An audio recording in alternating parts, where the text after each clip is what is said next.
Hello, everybody.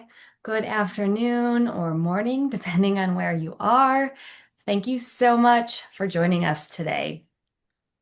We are so excited to talk about innovation, behavior change, decision making, all of the some might call soft stuff, but are the really, really impactful stuff when it comes to innovation, change, major initiatives, technology transformations, you name it. So, my name is Taryn Kuchis. I am part of the Regenerous Labs team, running alongside Joanne Garbin and Dan Greenwald. Joanne and Dan, you want to introduce yourselves?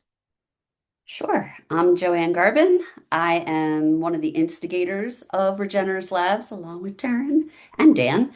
And many of you are coming from the Microsoft Insiders community, so you're familiar with the book, The Insider's Guide to Innovation at Microsoft. And for those of you that have read it, this is a deeper dive with the creator of the framework that we introduce in pattern number 3, Innovating with Everyone. Cool. Hi, everybody. I'm Dan Greenwald. Let's see, I have two major roles. One is I'm the Chief Creative Officer of White Rhino. And my other role is similarly in Regenerous Labs, and I love them both. Joanne and I have been working together for many, many, many years, and we found the bag of tricks, like we call it, the ninja dust of creating behavior change to work really well. My background is in psychology. Both my parents were PhD psychologists. My childhood was like one gigantic therapy session, but I didn't want to use it for that. That was not my career. I'm a creative person and I love communications, but I've been baking in psychology into my work for decades now. And we've now gotten to the point where we've got it so well honed that we've created a map of what every behavioral decision looks like. And when you think about it, a marketing problem is really a behavioral problem, or a communications problem is a behavior change problem. So that's what we're going to share with you today. And feel free to ask questions. Awesome. Thank you both. For a little bit of context of Regenerous Labs, we are an innovation lab slash venture studio that, as Joanne mentioned, was pioneered and started as a core culprit of the three of us and four others in this lab. And over the last really year and a half, we've been ideating, developing, and designing together products and solutions that really impact the world. And in addition to that, we've been curating thoughts, perspectives, ideas, and trying to build a community around the idea of regenerative innovation. And this series, this Innovating Out Loud series, is really the next step in that journey or complementing that journey. And Joanne shared her book, which is really kind of the foundational principles in which we live and work every day around innovation. This series is all about maybe taking those principles, applying them to the real world, and talking about those, sharing examples. We have a phrase within the lab called say it ugly. So you'll hear us just kind of say it ugly, talk out loud, and our goal is to share, take the principles, demonstrate how you can use them, and then give you a tool in your toolkit that you can go and use in your everyday life. So this is the very first series. If you're here, thank you for joining us. We will be doing these monthly, and we'll share a little bit more about the next one towards the wrap of this session here. Well, with that, let's get into our topic today, which is all about decision-making, behavior change, and innovation. Before we unveil the method, maybe Joanne and Dan, I'd love to hear your perspective of really why innovations stall. Where have you seen them break down? What is kind of the culprit, and what is a real culprit, and what versus what people think is the real culprit? Maybe Joanne, you want to kick us off? Yes, because there's a before and after in my career arc. There's life before Dan and team, and there's life after Dan and team. And I am very much, I've been an innovator and an entrepreneur my whole life since I was a kid, starting businesses. And I'm also a bull in a china shop a lot of times. I'm like, this is great, let's go, rah. Well, that works for some people, and it really doesn't work for other people. And at the end of the day, when I met Dan first in Boston, I was lead in Air Acuity out of Boston. Um, and I was looking for somebody to help us overcome a negative net promoter score and revenue stale. Like everything about the 15-year-old company had just kind of stopped. And so we were trying to break through. And I was meeting all these marketers and branders, and in walks Dan, and he's like, it's about people. It's about psychology and emotion. And he lays this out for me, and I was like, this is some serious ninja magic right here. And sure enough, like as we go through this session, we'll talk about the many different ways we've used it over the last 11 years now, and it really is like I bring this method and the people that created the method, because I'm not going to let them go, but I bring the method to the table on day zero of everything I do now. Because Dan, you mentioned marketers, it's persuasion and it's connection. Innovators, we sometimes think it's about solving the problem of the technology or the business, but it's really about persuasion and connection and creating safety and moving people along. And where most things die are when you put it out into the world and you get a whole bunch of different reactions. Exactly. Yeah, I think no matter what the innovation is, you can have anti-gravity if you've invented it. If you have not, taken somebody through the process of emotionally connecting with it and supporting it, you're gonna have resistance. I mean, people hate change. No matter how cool it looks, we are wired to resist change for all kinds of different reasons. Mhm. So making that emotional connection and then understanding how to take them through the when to use cognitive information, when to use more emotional information is really, really important. Or some of the best innovations in the world will just never happen. And I think we've all experienced that. Yeah. I gotta throw this out there. I've been doing a little digging into very unexpected things you didn't think were met with resistance when introduced. And I won't list all, like the list is so long, but forks, medieval folks did not like forks. And Londoners did not like umbrellas.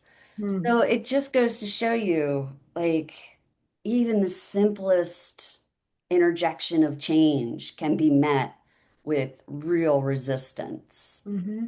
And I love how you talk about change. The word innovation, even sometimes too, people think it's the next, thing since sliced bread, but innovation is really just these small changes throughout the course of it. Innovation can happen in any role.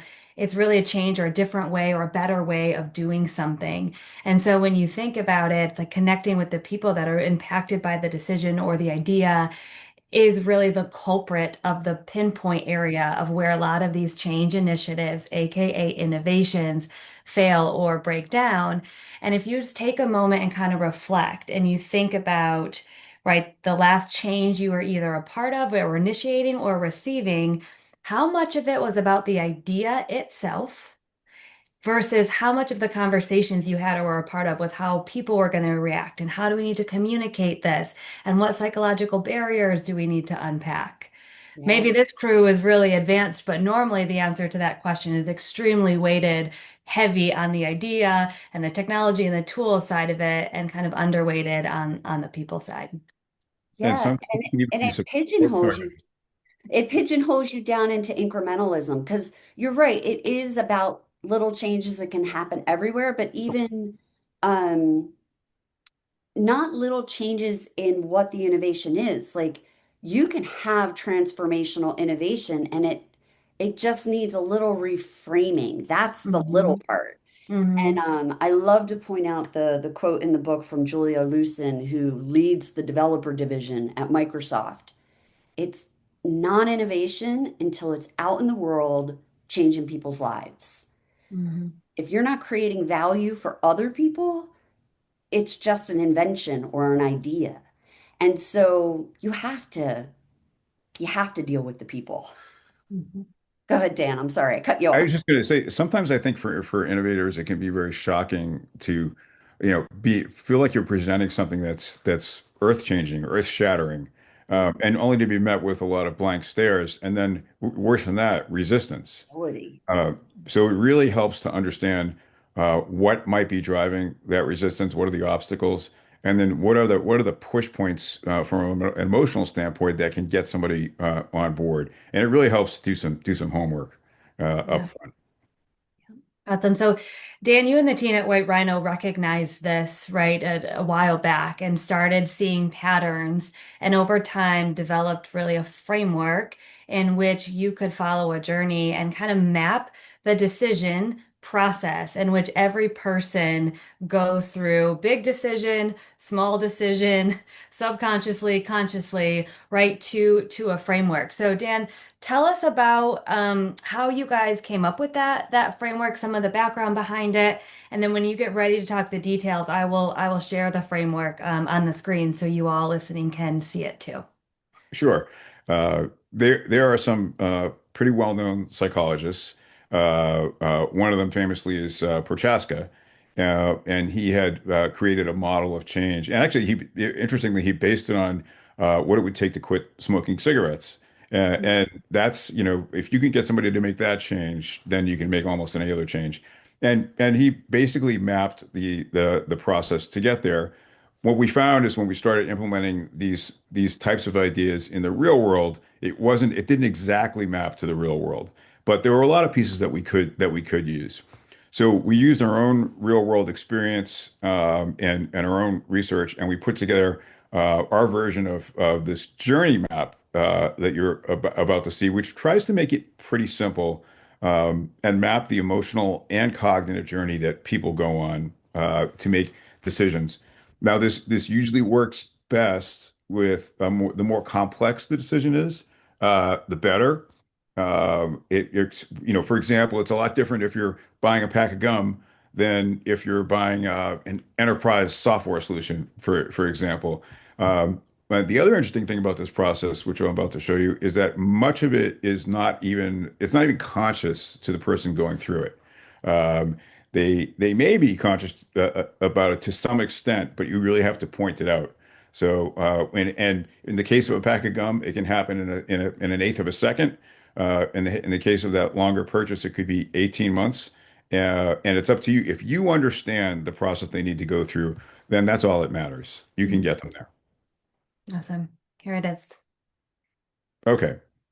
So yeah, so this is our fancy little sine wave here, and if you think about at the top left where it says unaware, that's imagine someone starting from not aware about this innovation, all the way to like yes, I've said yes, and I have a relationship, and I'm even going to evangelize for you. That's a long way to go, and you can't expect somebody to go in one fell swoop. And this is the way all humans make decisions.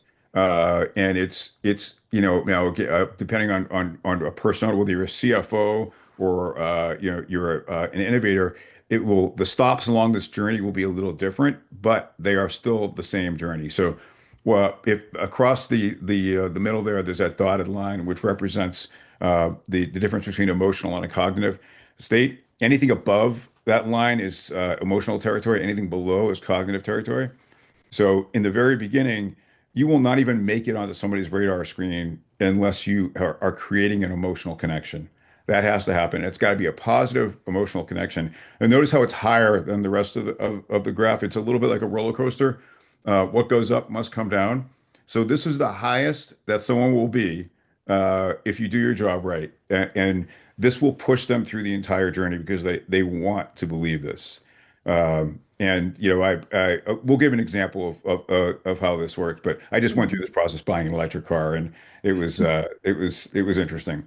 But very soon after if you successfully made that emotional connection, you drop down the roller coaster below into cognitive territory, and now you're looking for a cognitive backup to support the decision that you really want to make. Like that you've made that emotional connection. I'm looking for data, but I need data because otherwise, if that data is not there, I'm going to be out. And the more I think about it, that moves then into this position of shared vision, where I can now picture myself, either buying this product or like endorsing this innovation or implementing it. And sometimes people need help to have that shared vision, and it's important to know that. Often they need help, and this is where the concept of tangibility really comes into play. If you make it past that point, you will get to the next level, which is your person has made a mental commitment. Like, I want to do this. I do want to do this. So you think you have it made at that point, but then this last hump here is actually a negative emotional hump, and it's the last minute fear that we all have. What are all the things that can go wrong? And when I bought my electric car, I was thinking, what happens if electric cars like aren't a thing in 5 years from now, or what happens if I can't find a fast charger on my trip to Vermont or the Cape every year? All these things. And if you get them addressed, you notice that I'm addressing those with cognitive information, even though it's an emotional negative high. That's what works at that phase. And if you do that successfully, you will get to a yes. And we put the exclamation point there because it's often a very enthusiastic yes when it may not have started out that way. Awesome. Thank you, Dan. Really quick, I just want to make a note. I should have started with this, but we are going to be taking Q&A at the end of this session. I think I briefly mentioned it, but there should be a chat feature here within Zoom. So throughout this presentation, if you have a question, please, please, please just drop them in the chat. We would absolutely love to hear from you, and we can follow up with them towards the end. So I just want to give that little bit of plug. And then, Joanne, it looks like you are going to pipe in there. I have a little color commentary, and it just occurred to me. Um, if you're a creator, an innovator, somebody that, is trying to move things into the world, I think our emotional humps are a bit higher than a normal human. And our fear moment is lower, right? So our wiring for whatever reason is like, yes, let's do this. And we have far fewer barriers along the way, which again, that's the bull in the china shop, right? It's like, why can't you see what I see?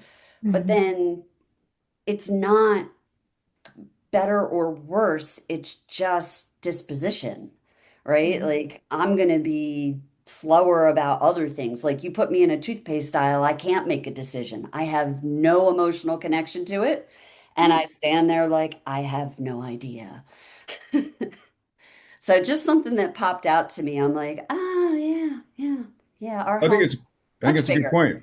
Yeah, I think the point is well taken because innovators I think get very very excited about the ideas, and you can picture it and you can see it disrupting the world or whatever it is that you picture, and that is a tremendous emotional high.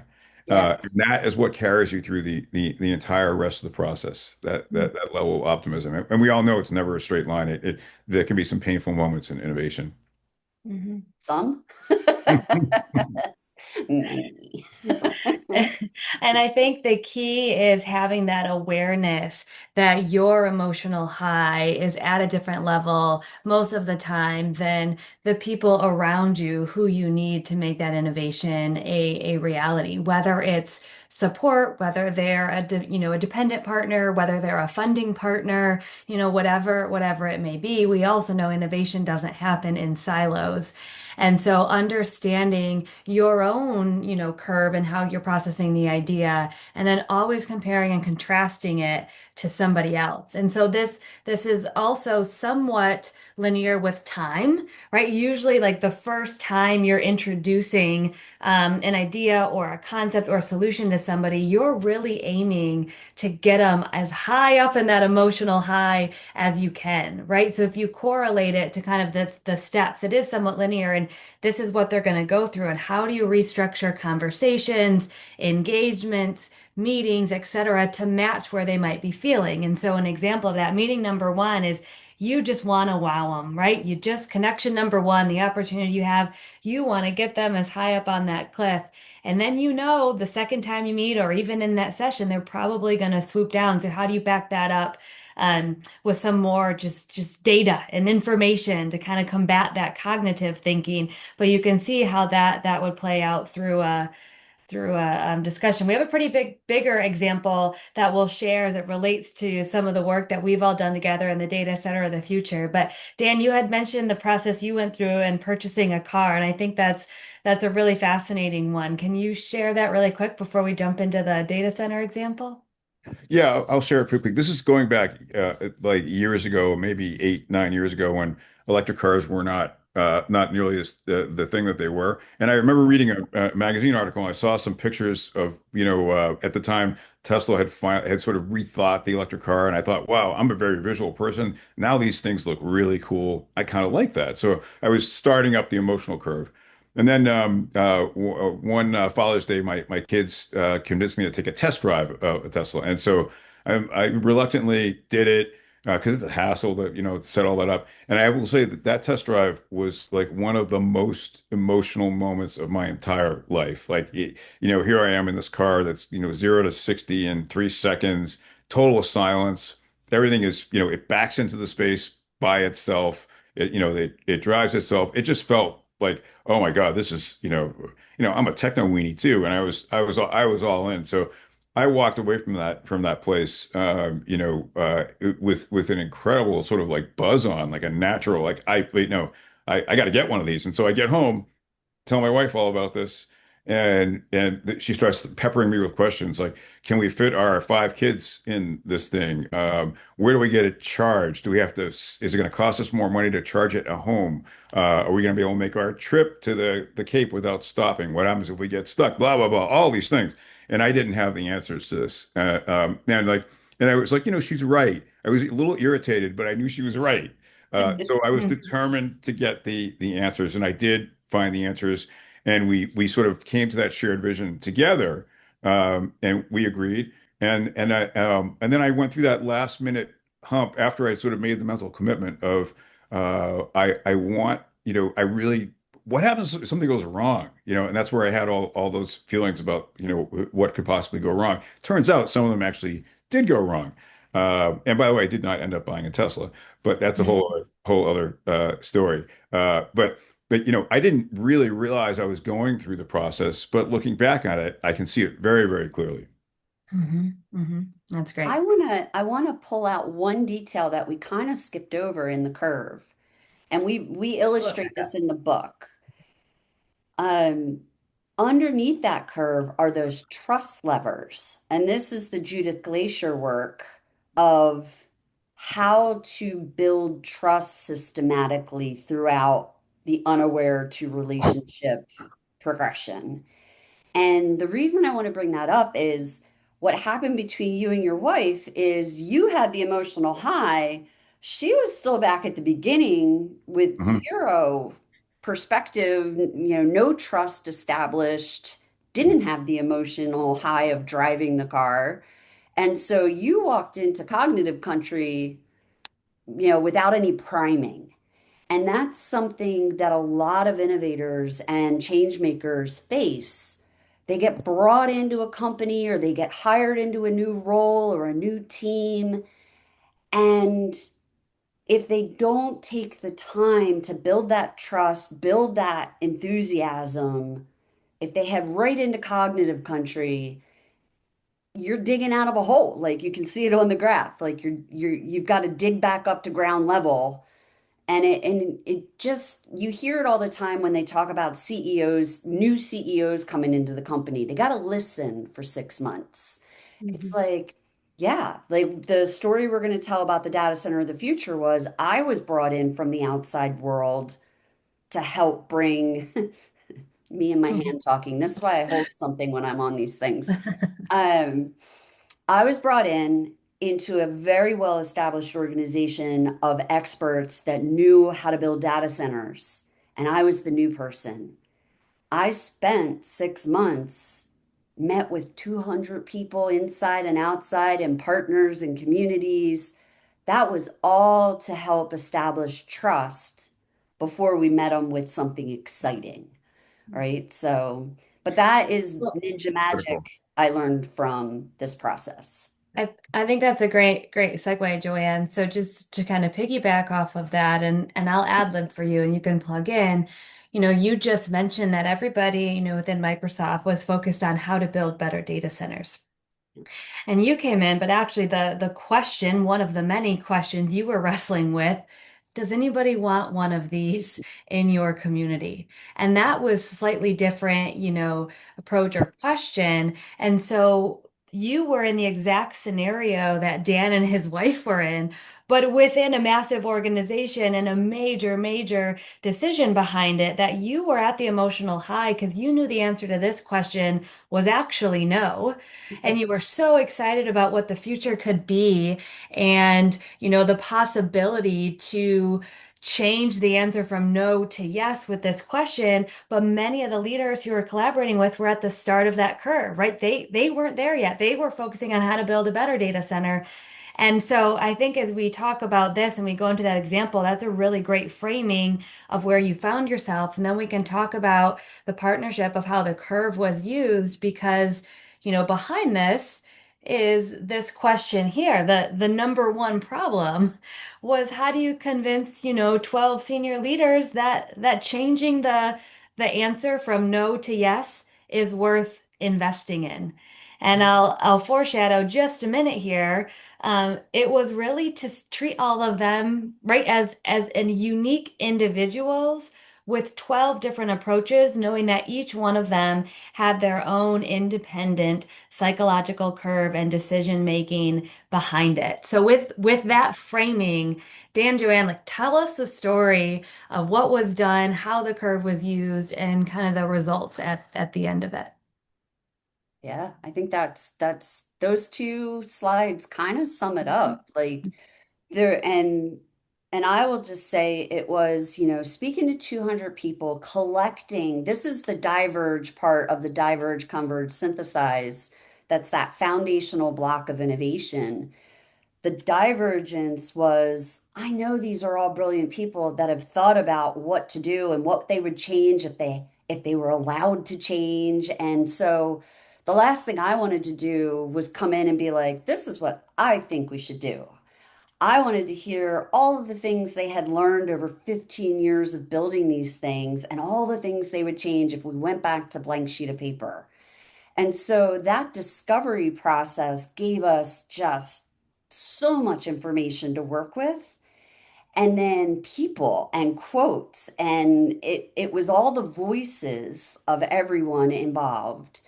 Um, but how we then synthesized that and identified who were those 12 decision makers, because out of all those hundreds of people, most of them wanted to do what we wanted to do, but they Mhm. weren't in the position of power. And so our communications and our business cases, they needed to be designed for those 12 people we identified as the decision makers, the power brokers, or even just the influencers that are in the network that could just plant a negative seed and be like, yeah, that's great, but if it fails, we're in trouble.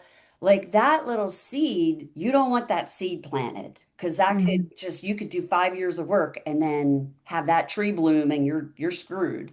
Mhm. So identifying who all of those people are and then treating them as the individuals they are, that's what the B2Me process allowed us to do. And Dan led that effort.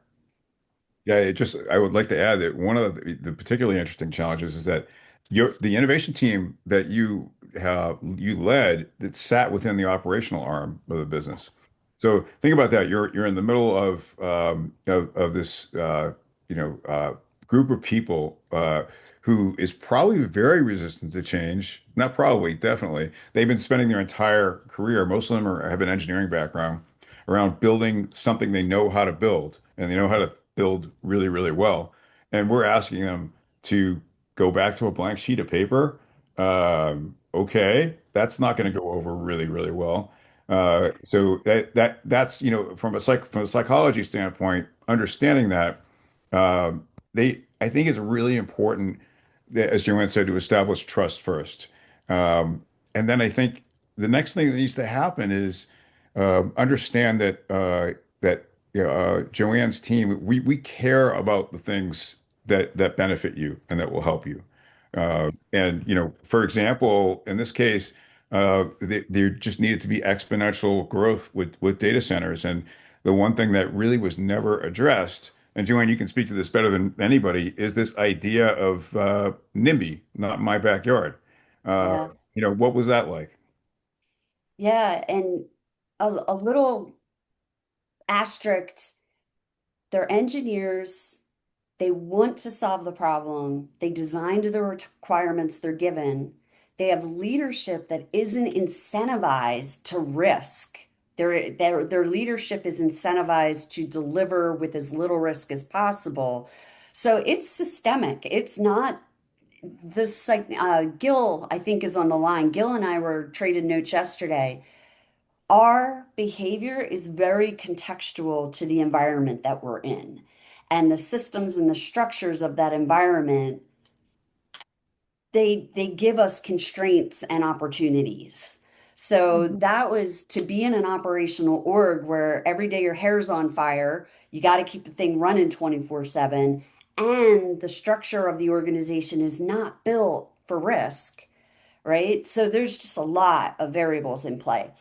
But the NIMBY, this is ancient, classic infrastructure struggle. No, not in my backyard. I don't want the power plant.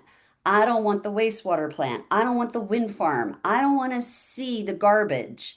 I don't want, like, that is so very much, we want our pristine 5 mile radius where everything is beautiful and controlled and the way we want it. The fact that we flip a light switch on, we're just like, hey, I just want it to come on. I don't want to see how it happens, right? So that is a classic problem in big infrastructure, and data centers are massive infrastructure. We're talking about, 300 to 500 acres of land, which is many, many football fields, with a city's worth of power concentrated in them and hundreds of thousands of gallons of water if they're not using closed loop liquid cooling. So there's just this big resource drain. It's a big thing on the horizon. One town was calling it Horizon Blight. Like that's how they referred to it because they were in Holland and they had tulip fields and then a data center. And so there's just a lot there. Yeah. And it was during our synthesis of all of our explorations, we came up with the flip the question. So if the problem is how do we overcome not in my backyard? We flipped it to how do we create please in my backyard? And Mhm. just that simple framing from less bad or overcoming a negative to creating a positive, that started a snowball of change for us that led to honestly much more exciting, back to the curve, much more exciting visions of the future that incorporated all of their expectations, desires, etc. Because now it wasn't a trade-off of, well, it's somewhat less bad, but it's risky. Now it's, holy moly, that's amazing, and then that emotion really overwhelms the the risk for a lot of people. That's my interpretation of what happened. Yep. We got about one more question, about 5 minutes answers, because we got some really great questions rolling Oh, in. great. I'm wondering if you guys can take it, and then I will reveal the outcome of it as well for the audience here who hasn't seen it. But can you guys take us to like a really tactical, practical example of how you use the B2Me curve in your communications, right? We talked about profiles, and there were 12 different profiles, and there were decision levers, but how in your collaborations did that curve come up? How did you talk about it? And specifically, at what points in the process did you use it to guide communications to both, the people living in the data centers and then, or living in communities around the data centers and individuals at Microsoft? Just take us down on one specific example. Yeah, go ahead, Dan. Yeah, so again, Joanne, you know the people far better than I did, but I'm thinking of a particular individual who is in a position of power. That person will remain unnamed, uh, and this person was, let's just say, not exactly a fan of this kind of change. And a matter of fact, it was the opposite. It was pretty belligerent to the idea. And we knew that that was a stumbling block that we had to get by. If we couldn't get by him, we were in trouble. So the first thing we needed to know was, he needed to know that we understood what his world was before he was even going to get to an emotional place. We needed to show that, okay, we get a data center can't go down. Um, you know, uh, we get that you've got to keep servers up with minimal online resources. You've got to you've got to build a bunch of these at a time, and we understand that. And when you show that you understand their world, now their heads are nodding, and they're not expecting that right away. Uh, and when you get to that point, what we did in this case is we were trying to really rack our brains about how are we going to be able to create an emotional connection with someone who's so skeptical. And we really, I remember at that point, our team really insisted on creating a video that would make this tangible for him. Something that would be emotional, really get him to the top of the roller coaster there. And we Full basically, disclosure, my first response was, I don't know if we need a video. yes, I remember that. It was, But I'm far enough along with this team that I was like, but I don't know what I don't know, and you guys are pros, so I'm gonna go with this. yep. So that's what we did. The video in this case was animated, and instead of really focusing on the negative, what we did was we did show the possible impacts that these data centers would have on the environment and communities over time. And that's why we did it in an illustrated way because it felt a little less scary. But we ended really on a very, very positive note, showing what the future could be while creating urgency around it. Because I remember the very emotional end of that film was the only thing we can't create is more time, and the sun goes down. And from what I understood, well, Joanne, maybe you can describe what happened in that room at that Oh, point. well, a couple things happened. First, so this was an engineer, and he was in a very high position of power. And I had been meeting with him for many months at this point, and he kept asking me for the electrical diagrams behind what we were going to build. I'm like, we haven't designed what we're going to build. We need the money to go design it. So this is the kind of resistance I was meeting. And after all of those months that were very tense and hostile, we sat down with them in a regular update and showed them this video. We're like, look, we're going to lay out our vision for you, but we created this to walk you through the why of what we're trying to achieve. And I think you have the quote on a card. He teared up.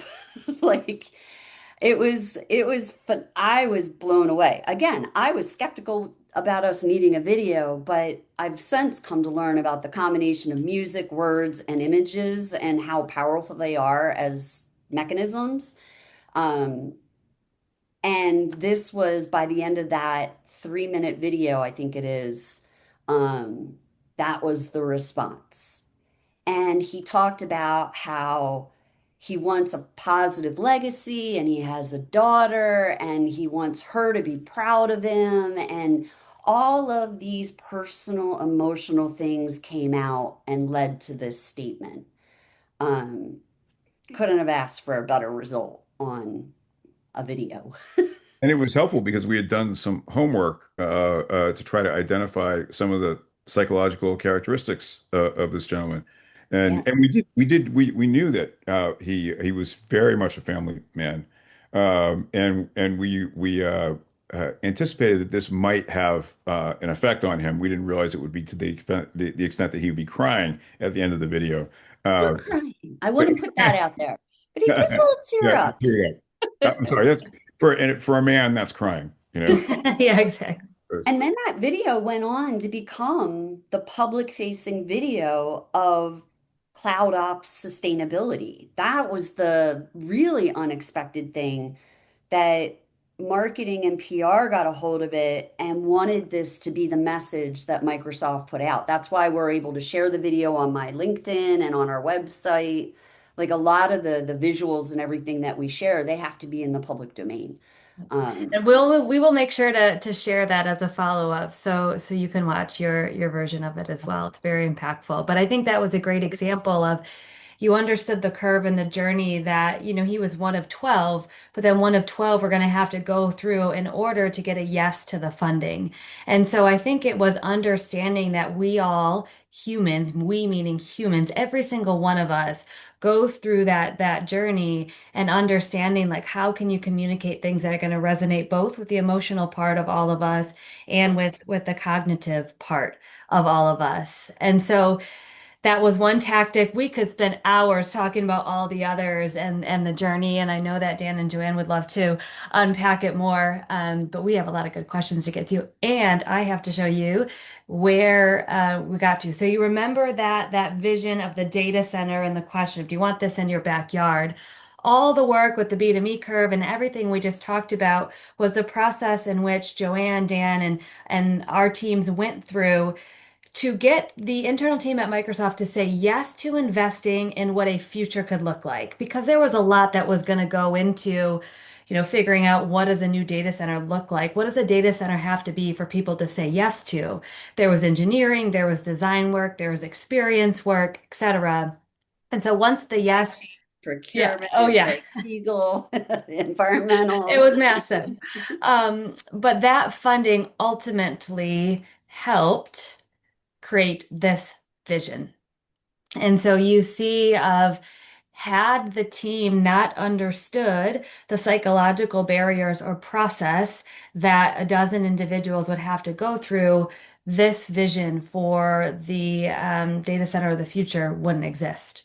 And so, And Dan. I just want to say there's a lot of trees in this. This is far more than trees.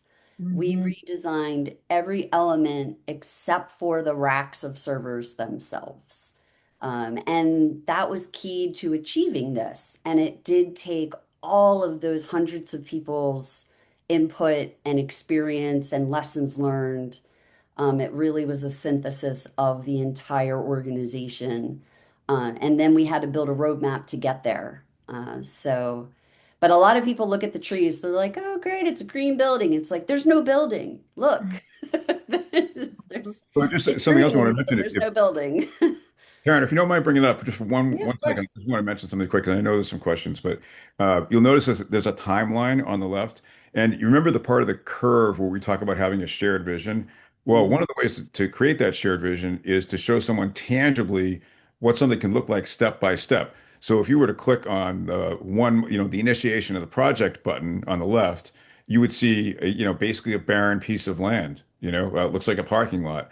And 1 month, and you begin to see progress. 2 months, and then eventually, you get to the point where it's 2 years later, and you've got a fully built out. Now, we're not going to say all these trees are going to grow that tall, that fast. That's an expectation setting issue, but you really can create that shared vision just by making it tangible. People have a lot of trouble with abstracts.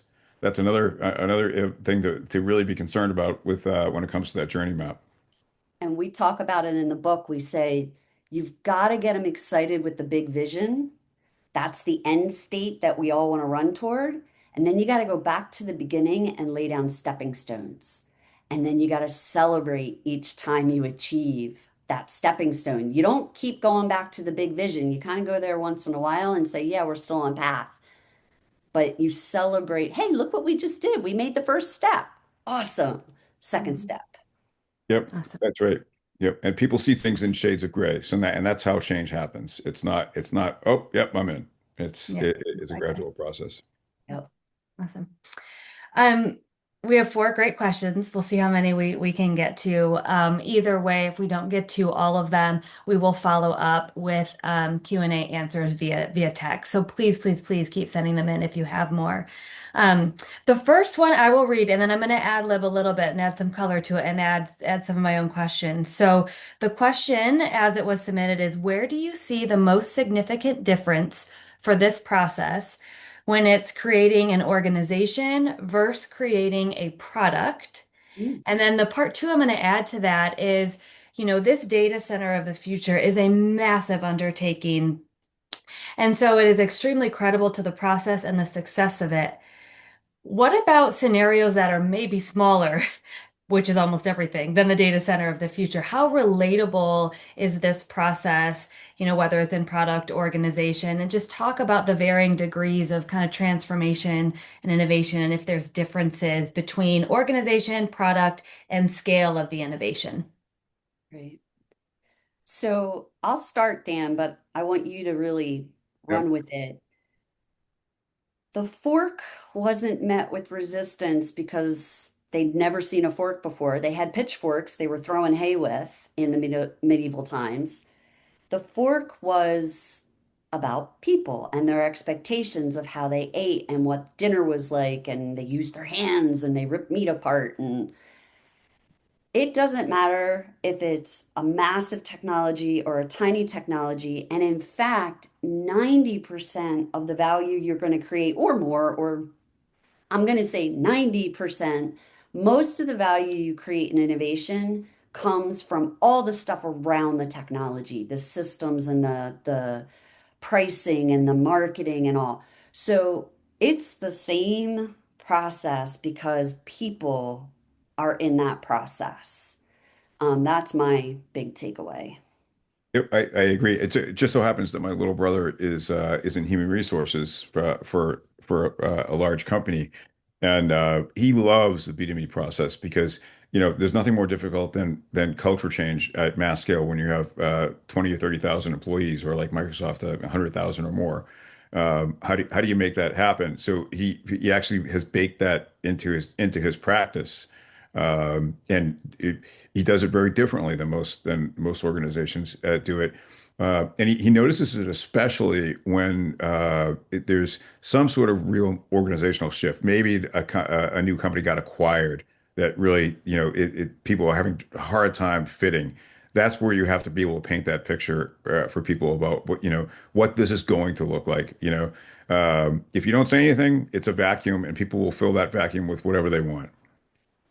We Awesome. have So just a if I shout would, out to the Insiders group. If you sign up for Microsoft Insiders, totally free, from the book website, the bonus chapter is about the introduction of the hackathon by Satya Nadella and how that was a stepping stone to creating the culture change he wanted to create in Microsoft when he took over as CEO and get everybody thinking like innovators and creators and finding their place in it. awesome. If I was to summarize both of your answers, it would be this process applies whether it's a product innovation or an organizational new company transformation. And it also applies whether it's a data center or a fork. Yep. Because at the Nice. heart of it is people, right? Exactly. So, and that's the really interesting thing that blew my mind the many years ago was it's all about people, stupid. Like, Mhm. like, and Mhm. as an introvert, techie, blah blah blah, I'm like, oh God, people. It's been very handy to have this in the toolbox. Yeah, you Awesome. can't win an argument with logic and facts. That's, think about it, it's just never going to happen. Yep. Okay. I am going to reference the curve again for this one. So, the next question is, how can you tell where someone is or a group of people? How can you tell where they are at on this decision curve at a given time? Well, that's the interesting thing is that you in the case of for example, a website, you really don't know where somebody is, but you need to be able to allow them to find where they're at in a hurry and make it very easy. You have to have that content available for them. Uh, on the other hand, if you do have the benefit of trying to triangulate where somebody is, you may know that they've already been into cognitive country, and what the thing that they're missing now is shared vision. And then you can create that, and that's a huge advantage. But there are times that you may not know it.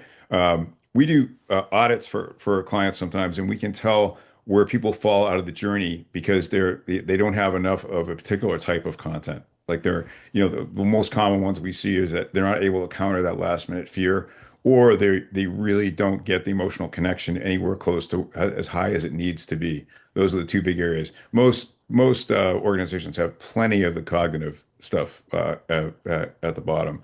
But great, it's a great question.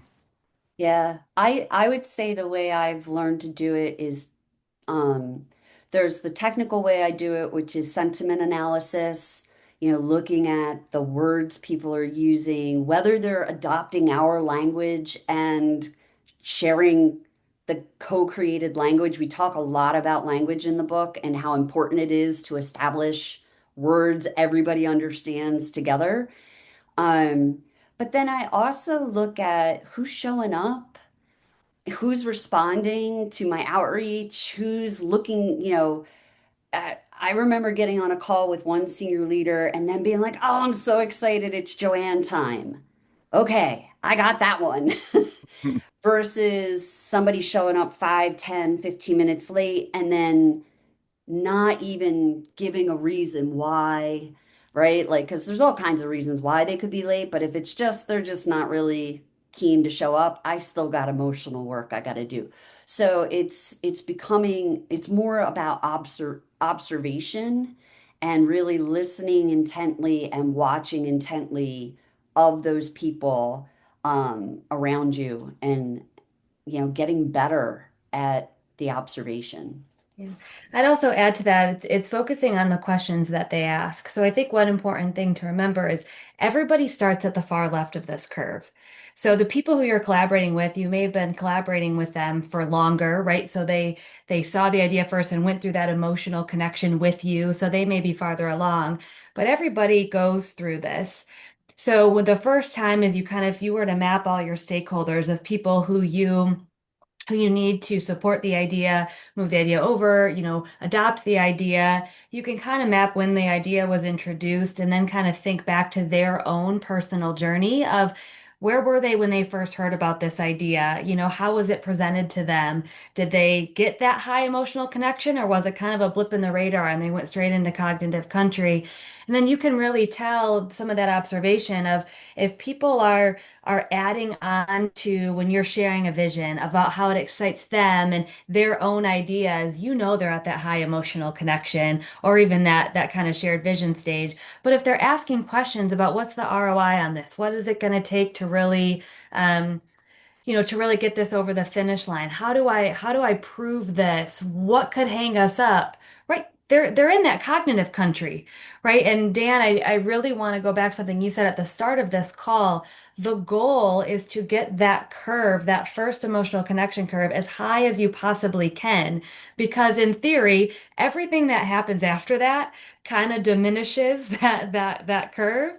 And so your goal is at the end of this whole journey that yes hump, right, isn't diminished enough from the emotional side. So I'd say key in on the questions that people are asking as well. Absolutely. Okay, I think we got time for one more. It's hard to multitask and look at questions and have a screen share. So give me 1 second. Okay. Um, So this is a great one. What is the right balance between listening deeply and sharing your innovation so that people feel both understood and emotionally connected to your idea? So the balance between listening and sharing and convincing, you kind of have to go through a process. Oh, that's a great question. My first thought, saying it ugly, is that it's more art than science, but Dan may just say that I'm totally wrong. It's totally science. Um, I know that I am much better at one, I don't try to convince anymore. I'm far enough in my career, and you all know this because we just went through some conversations with people that I'm like, that there's no there in this relationship. That I don't try to convince. I put it out there and I try to connect and I try to reflect and I try to stand side by side. If I feel like we're partners in it, then we're go.